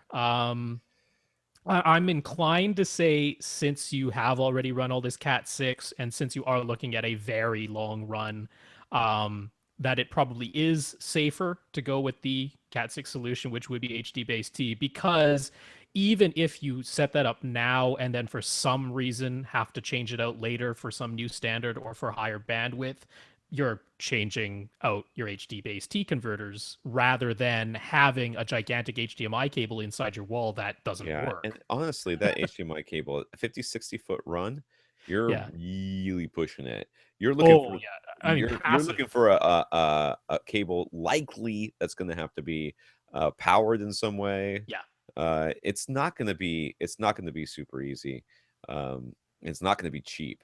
No matter which way you go, it's not gonna be cheap for this. This is Yeah, the like joy, the absolute joy that is HDMI, right? We pretty went much. from RCA cables, which you could run 300 feet and not worry Hmm. about, uh, to this HDMI cable, which, you get anything over, geez, as soon as I get over 10 feet, I start to sweat with HDMI. Yeah, Yeah, like Blue Jeans cable, they do have their very thick in-wall rated guard HDMI cable. those. And even that one is only certified to be up to 25 feet long for the full 18 gigabit bandwidth that can go down that cable. Now, they said, hey, we have run this thing out to 30, 40, sometimes even 50 feet, and it has worked fine, but it isn't certified fully for that length. And if you're going to the trouble of installing that thing inside your wall only to discover that not right now, it's probably passing 1080p just fine over 50 feet. Probably got no problem with Oh, that. yeah. Oh, But yeah. in the future, you upgrade and all of a sudden you actually need all 18 gigabits and your expensive, super thick, now stuck inside your wall Blue Jeans HDMI cable doesn't cut it, or even like the monoprice red mirror cables, which again they have like 50-foot red mirror cables, which is a powered HDMI cable, but they say it's only certified up to 10.2 gigabits, not 18. So yeah, when it comes to a matter of at least if you're doing it over Cat 6, even if you have to change something, you're changing out the converters. The converters aren't cheap, but it'll work. Yeah. So, which And is if cheaper somebody than puts a opening up your nail walls. through a Cat 6 cable, you're Yeah, not gonna wanna kill that person. I mean, right. you're gonna wanna kill them, but you're not actually gonna do it. Whereas if they put a nail through that HDMI cable, you're going up on charges, dude, because Yeah. that's an expensive cable. Yeah, and unfortunately, wireless isn't going to do you any good here Nope. because the wireless HDMI solutions are like they need line of sight. They're no good for going through walls because they're super high data rate. So Yeah. yeah, I think There's that's not any 4K ones yet, though, is there? It can't be. no. Yeah. Uh, Okay. Anyways. Okay. Scott wanted to thank us for discussing his home theater build and playing last week. He's decided to take our advice and just wait on deciding what AV receiver to purchase. Yay. Not making any friends send out that advice, that's for sure. Won't be getting these sponsors from Denon, that's for sure. Since other AV Rant listeners are planning theater builds, he wanted to help out. He showed us his spreadsheet for estimating costs. He's hoping to have his 11-foot by 25-foot by 8-foot theater constructed by the end of July, which means we'll see it sometime in August, perhaps September. And it includes, hey, my parents went through a I build, and it know. was awful. And it includes using 2 layers of drywall with green glue in between the layers, as well as isolation clips with hat channels for the ceiling. He has estimated that the construction materials by themselves will cost around 5 grand. and that the labor he will have to hire has been estimated at around 4 grand. So for people who are trying to budget, obviously the size of the room and complexity of the plans come into play. But these are some ballpark figures for including this level of soundproofing. And once again, it's 11 by 25 by 8. Yes. So pretty And standard home theater. importantly, in that spreadsheet, he had not yet budgeted for the HVAC. Ah, And HVAC, when you're talking about soundproofing, is a pretty big deal. You almost have to look at a soundproof room as almost its own separate system.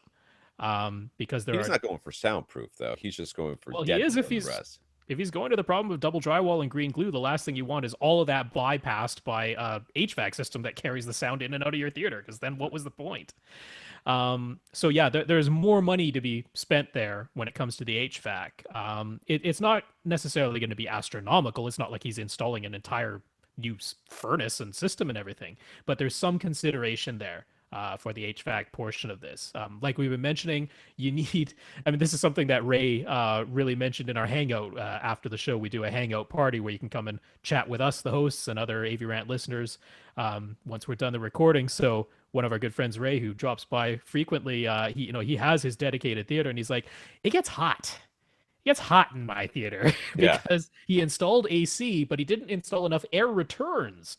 So you can't just keep forcing air into the room. There needs to be a way for that air to get back out and Why do my circulate. ears keep popping in this room? I don't quite understand what's going on. What's going on here?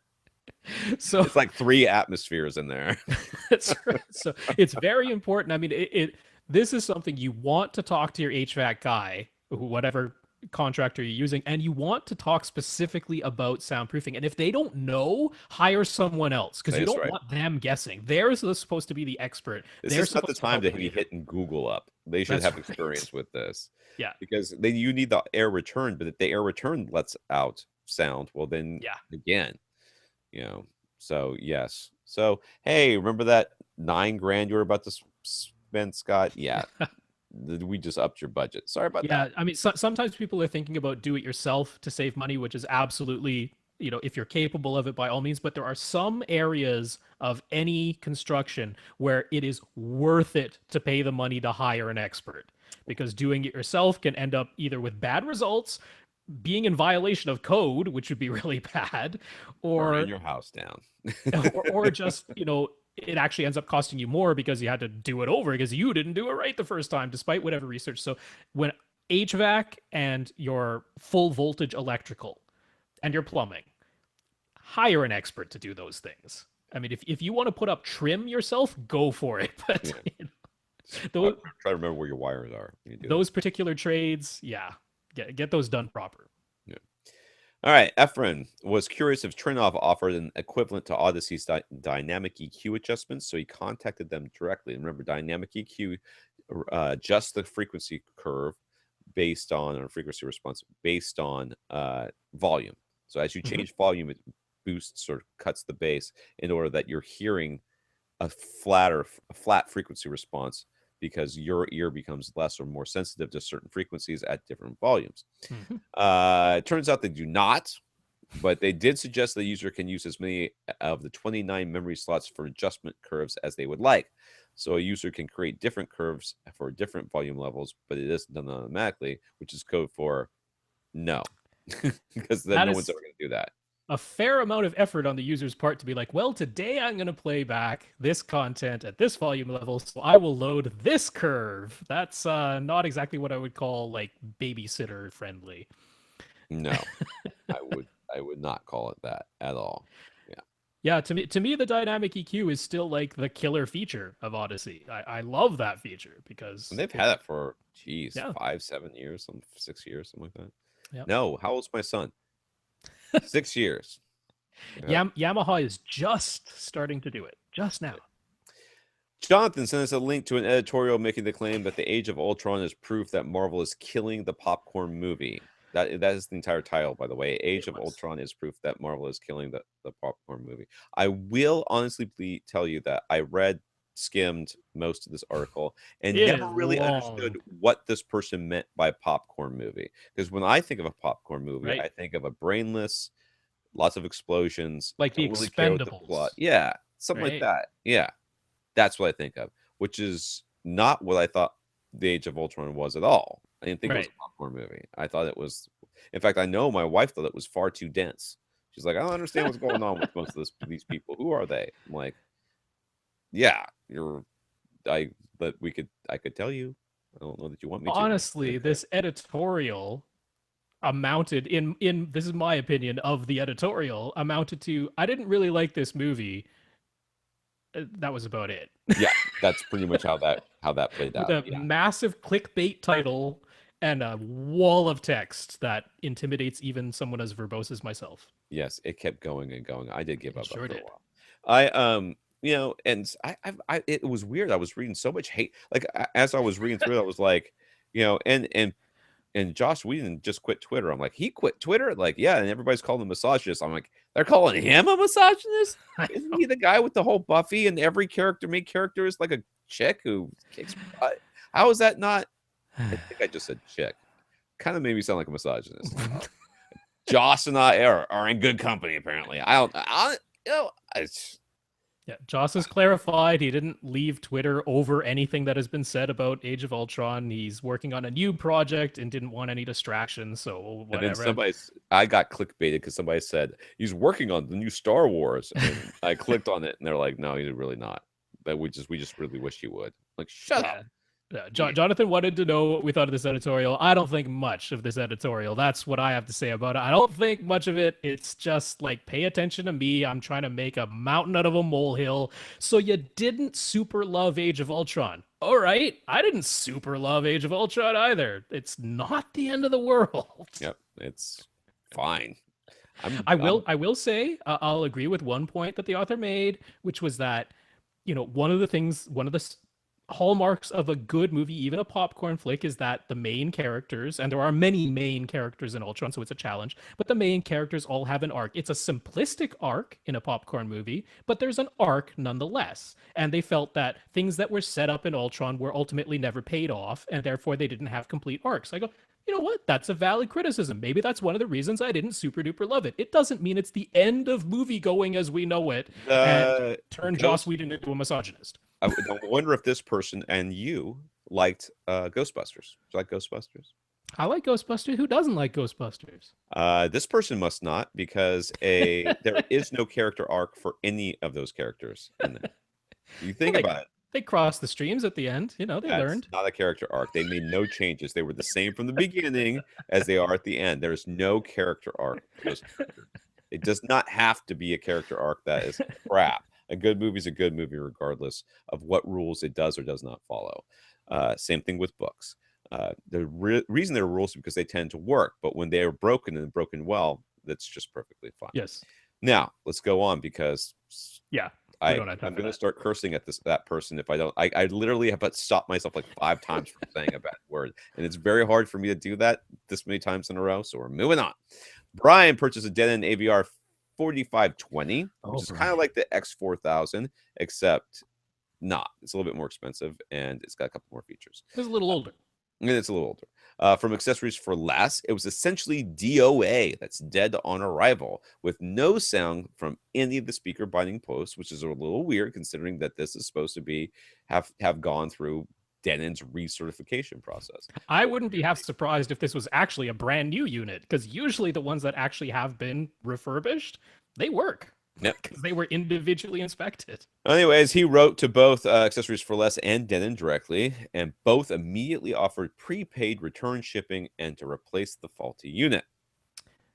Brian would like to credit both companies for their service. So yes, and right now, it was John, right? John, who didn't get the return shipping paid. Yeah, right now he's grinding his teeth because that's. I mean, this one though is like so egregious, so that might have had something to do with it. That might have something to do with that. We don't really know. Anyways, Denon though offered to replace his AV 4520 with a new AVR X7200W. That's their top of the line, since they don't have any more 4520s since they're so old. So now he's got a flagship AVR X72W and 7200W, and he's wondering just how future-proof it really is. Well, it's a hell of a lot more future-proof than that 4520 that you bought. So you are A lucky son of a gun is what you're like. You basically won the lottery on this transaction. That's Yeah. what happened here, Brian, because there is no way, like the 4520 on accessories for less. I don't know the exact price on it right now, but I think it's like 1200 or something like Yeah, I that. think that's about what it is. Yeah. Dude, you made out like a bandit on Yeah. this. So he wasn't actually planning on putting the new 4520 he bought in his primary theater. It was going in a second system. He was going to wait for all the HDCP 2.2 and immersive audio stuff to get sorted out before replacing his AV receiver in his primary theater. But now he has this new thing, eh, So he was. Well, yeah, he'll never hear the end of it. He ends up replacing the AV receiver in the primary theater in a year or two. So what should he do? Is he safe for the next several years with the AVR X7200 in his primary theater? Isn't it going to get an upgrade? Isn't that what we Right. understand? So here's the thing about the X7200. It is the only AV receiver, because there are some processors, but this is the only AV receiver that will be getting DTS-X as an upgrade. I mean, we just heard about, some mid-level receivers from Onkyo that are going to have DTS-X in them, but this is as far as one you can buy right now, right this minute. The 7200 is the only one that's going to be getting an upgrade, and it will be getting HDCP 2.2 as an upgrade, which it does not have right this second. But there's one catch. The DTS-X upgrade will be coming as a firmware download. You just connect your 7200 to the internet and you download it once it's ready and off you go. Kind But of expected that. the HDCP 2.2 upgrade is a hardware upgrade. They actually have to replace the HDMI boards, the physical boards that are in there, which means you will have to remove it from your system, send it to Denon or to their local repair depot, however they're going to manage it. But you will have to physically remove and have it upgraded when and if you want HDCP 2.2. So if that's going to be a huge problem, but that's the If only that's going to be one. a huge problem, you are a hypocrite because you were going to replace it with something that could do this in a couple of years anyways. So I Right. don't want to hear any hemming and hawing about the fact that you have to take it out and put it back in. You're doing it anyways. So Yeah. Yeah, I it's could have it's said that as nicer. it's as future proof as pretty much any AV receiver can be at the moment, It is. It is. and You are it is getting for sure those features. take whatever you've got in there now, put it into your whatever room you're going to put your 4520 in. Take your 7200, put it in your main theater, Yeah, and enjoy DTS X when it comes out. And if you decide that you just feel like having HDMI 2.0A and HDCP 2.2, you can do that. they'll send it into Den. I was so tempted. I even wrote him an email with a joking reply. I was so tempted to be like, it's going to be such a huge hassle. Just what you should do is you should just trade me for my 5200. Like I'll pay the shipping both ways. That's what I'll do, man. I'll pay the shipping both You're a ways, really selfless human being. You and I are. can have your 7200, and you can have my 5200, and then you can just replace the 5200 in a couple years. It's all See, right, Brian. everybody wins. All I should right. have got a 7200. You shouldn't have bought either of them. That's true. All right. I knew what I was getting into. Are we really going to talk about all this stuff from Alan? It's forever. Look at all these. We're up to EF. I There's F. well, we can F. we can postpone Alan until next week and go to Rob, which would actually be really good because I kind of really wanted to address Rob's. Alan's he's just recently finished his baseball home theater and wanted to pass along some tips he learned. We are going to post these on Facebook. Can we do I that? see. We can do that. He's got hold on a second, I'll give you an overview. He's got some reading that you can do, the books that he recommends. Mm-hmm. He's got some cable management and power inlet suggestions along with links. If you're looking for rigid fiberglass, he's got places for you to get that. In-wall speaker In-wall suggestions. and ceiling speakers for an inexpensive immersive audio, because why the heck not? He's got a place for acoustically transparent screen, which I don't mind mentioning, is Seymour AV, because they're awesome. And he's got some suggestions on how to use Room EQ Wizard as well. Yeah, I'll Okay. mention that one real quick. All he's saying is divide up and make yourself two graphs. So instead of measuring the speakers all the way from 20 hertz all the way up to 20 kilohertz, chop it off at about 200 hertz so you can look at the bass separate from the mid range and treble. And that way you don't have to smooth the bass at all. Whereas you pretty much have to smooth the mid range and treble to look at them. Otherwise, they just look insanely jaggy and you can't really tell what's going on. So that's the suggestion there. Okay. Anyways, well, that'll all be on Facebook or on our webpage or both. Rob W. got back to us to declare a little bit about his plans for his 20 by 25 by 10 foot basement theater. We talked about this last week. First, he was the 10 to 15 grand budget guy, right? Is that what it He is? was, Okay. yes. And we were like, well, I don't know. How much of that is speakers? Because at least a quarter of it subs. First, he really wants it to be soundproof because of what he's experienced in his current home theater. He says that even at 15 dB below reference volume, the whole house can easily hear the theater, and he can easily hear people walking around upstairs when he's in the theater below. So he wants to eliminate all of that with the new theater in his new house.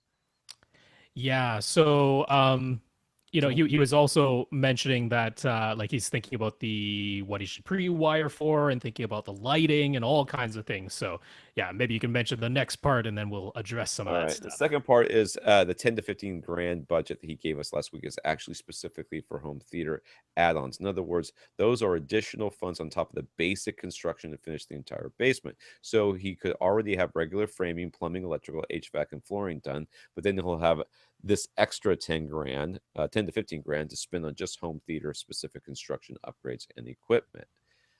So with that clarified, how might that change our advice from last week? But we just heard $9,000 Right. for the green glue, right? Yeah. And what else did he Double have? drywall, And the uh, drywall and sound the clips with labor, hat channels for the ceiling. right? Yeah. So, yeah. So and then if you tack onto that the HVAC, which the other guy didn't talk about, you're Mhm. right in that 10 to 15 grand range right there. Yeah, one of the things I wanted to address was his lighting, because actually, I mean, this is coincidence. He was saying last week how he's already perusing AVS forums, so he's probably seen this already, but other people might not have. Every month, they over at AVS forum they spotlight somebody's theater, and they the end results, and they show the construction, and they do a nice sort of summary of all the planning and the equipment and the final results that went into it. They just had one that had a great lighting solution that I think would be very applicable to Rob because he was saying he's like he just had rattling lights in his current theater. Right. He obviously wants to avoid that. He's like, well, he can put up wall sconces, but he's worried that wall sconces might rattle again. And They he's like, can. maybe I'll just go recessed lighting everywhere. And I was like, ooh, recessed lighting, but you want soundproofing. Yeah. Those two things, they're not exactly mutually exclusive, but one makes the other one a lot more difficult because you are drilling holes in your ceiling or around the perimeter of your room, and holes in your nice double drywall with green glue sandwiched in between. Not a good thing. So, one way to look at this whole idea, this whole project, and saying, okay, here's the budget I have, and what should I plan for? One way to come at it is to go, okay, what is I have no budget restrictions. What is the maximum that can be done here? And then how much do I have to walk back from that to actually fall within my budget? And so we already talked last week about how one of the things you could do is, I mean, you start with a room within a room, which is you have completely separate studs for the interior of your theater as your exterior of your theater. Now, that's taking up too much space and too much cost. So we're not going to do that. But if you did that, the cost no object solution would be you would totally seal up that inside room, and then you would run all of your HVAC, electrical, plumbing, if necessary, within the finished walls, and then cover over them with soffits and a drop ceiling. So one of the things that can be done if what you're thinking is, hey, I would prefer recessed lighting or in fixture lighting, is to say that ceiling, finish up that ceiling with double drywall green glue in between, finish that up, and then have the lighting below that. Yeah. And I would really recommend going with a drop ceiling here because drop ceiling to install is not super expensive. Yeah. It's easy to install over an already completed double And drywall he's ceiling. already got a 10-foot height. He's got a 10-foot height, which I'm sure he wanted to keep as much of that 10-foot height as he can. But a drop ceiling doesn't have to. I mean, it can take up 8 inches. That's pretty much a minimum. but it's worth it here. It's so worth it Yeah. because if soundproofing is a big deal, your ceiling is a huge factor in soundproofing. So I would be like, finish up that ceiling, double drywall, green glue, maybe even consider the whole sound clips and hat channels, although that isn't super vital. And then have a drop ceiling below that. So you can have your reset, what looks like recessed lighting installed in your drop ceiling. You can have insulation above that drop ceiling, which will act as a base trap. So bonus there too. And you can run other things. You can run electrical. You can run HVAC above that You drop can ceiling. run all these wires that you're going to want to run all over your theater in a really easy to do Yeah. way, easy to Yeah. get at, is if depending on the type of drop ceiling that Yeah. you So I gotta say, in case you can't tell, Rob W, I'm bullish on a drop ceiling yeah, with a completed ceiling above it. That's the trick. yeah, Yeah. I agree. I agree with that. Especially if he's worried about that sound transmission coming back down as well. That's Sounds right. like whatever he had going on in this other place wasn't all that great. I mean, there,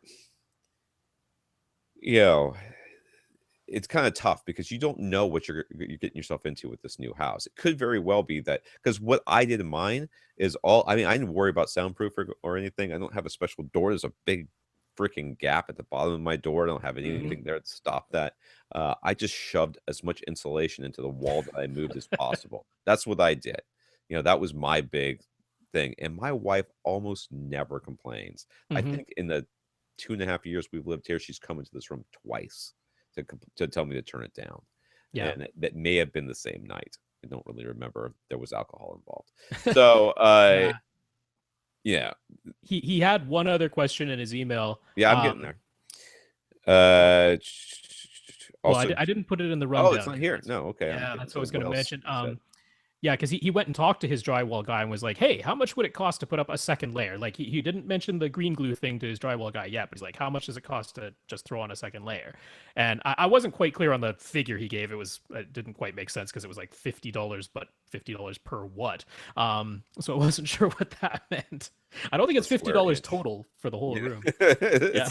it's not per square inch. It's not total. It's somewhere in between. But they're like, yeah, we can throw that up there, but we wouldn't mud or tape the first layer. We'd only mud and tape the second layer. And so Rob was asking, is that important? You don't have to mud and tape the first layer. If you No, really want to get into it, you can run just a small bead of acoustical sealant on all the seams. And if you want to do that yourself, that's super. I mean, if they just want to throw up one yeah, layer because it and they're doesn't like, have hey, to be pretty.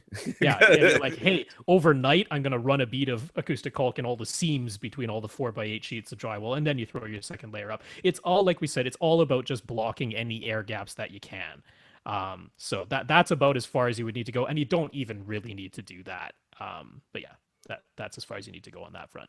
And again, Rob did send us all the information about how he made his panels. We will put that up on the Yeah, website, which is really that cool. was awesome, Rob. That was awesome. Hey, my I wife was really excited a fan. about it. I Yeah. mean, I died. She was like, "Oh man," because I've got these big black panels hanging around here, and I'll be honest, I hate them, and I'm into this thing, but I do not like them. They are really gross. And what I'm going to do is I'm going to take all the panels I have, which I do have a considerable number of panels, Hmm. and I'm just going to cannibalize them, and then use that insulation that's in there to build Absolutely. these other things. I've got a table saw. I'll be able to bust these bad boys out in the afternoon. Man, it's going to be freaking on. I can't wait to do it. So, uh, this is really exciting for me. I wanted to mention one last thing for Rob W because I really want this to work well for him. I'm not sure if he's gotten in touch with the folks at soundproofingcompany.com, but get in touch with them because they will help you out even if you're not hiring them. Even if you're not buying from them, which you probably will be buying at least some tubs of green glue from them. Right. So they will help you. I mean, this is all they do. They are far more experts in soundproofing than I or Tom. We're not super duper experts. It's not all we do. That's all they do. They call themselves Soundproofing Company. So do talk to them because they can give you even more information about how much some of this stuff will cost, plus all the articles that they have. But the other one is I just wanted to reiterate about that HVAC thing. Talk to your HVAC guy, and if they aren't already an expert in soundproofing HVAC systems, hire somebody else. So All right. that's it. I'm done. Yeah, and so are we. So Yep. James, and Dev and Nick and Jay, and it looks like we have a Simran as well. Oh, did that just come in? Uh, I got another Dave here. How many Daves? Did I already say Dave? I didn't say Dave, right? So I got a Dave and a Nicholas. No, you already got Nicholas on here. Okay. Yeah. You'll have So to I forward some of those to me because they're not showing up in my email as of yet. well, it's nope. You're on there, and so you were Simran. You're on both of those. Okay. So and James, I already have James. Okay, so maybe it's not quite. No, no. Anyways, we'll get to your questions soon. Next week, hopefully. Hmm. And for the rest of you, if you have questions, please email us, Tom at avrant.com, Rob at avrant.com, www.avrant.com is the website, facebook.com/avrant podcasts. At First Reflect is Rob's Twitter, and at avrant_Tom for me. For AV Rant, I'm Tom Andrew. And I'm Rob H. Now go out and listen to something. There will be an after party soon. Stick around, guys, and hopefully gals. Bye.